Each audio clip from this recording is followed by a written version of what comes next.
Everybody knows about this prohibition of what is known as riba, which is usually translated as interest. But the broader principles go back to this principle that you should not make money with money, which practically means, first of all, that Islamic finance must always be directly linked to the real economy.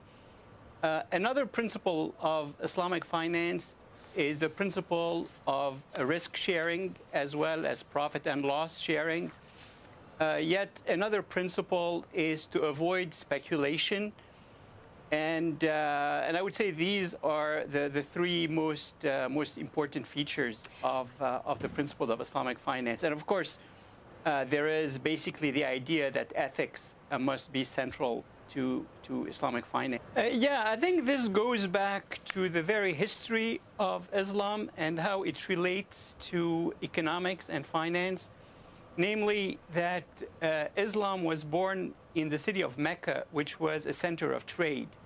And the Prophet Muhammad was himself a merchant. So unlike other religions, which tended to look down upon money-making, Islam has generally a positive attitude towards commerce and does not necessarily look down on wealth, provided that the wealth is actually obtained in an Islamically acceptable way, which precisely means that it contributes to welfare and productivity. And in that sense, making money with money is what Islam, like other traditions, objects to. Maybe we should also say that there's always a gap between the theory and practice. So the theory is one thing. The practice does not always approximate what the underlying principles are. But basically, there are a number of transactions that are acceptable in Islamic finance, such as leasing or sales transactions. And what Islam tries to avoid is straightforward interest-based lending.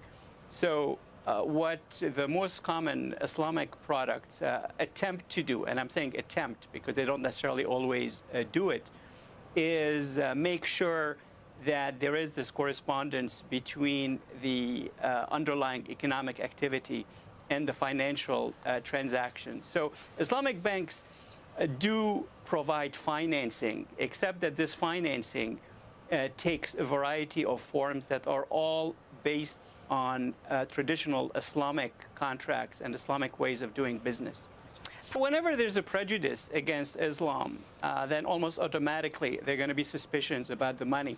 But having done a lot of empirical work on that subject and actually written a whole book on that subject, there has been no evidence that any Islamic institution was actually involved in financing terrorism. And it's logical because if you're a terrorist, you know precisely how not to get caught. And you know that if you go to an Islamic institution, then there's going to be greater scrutiny.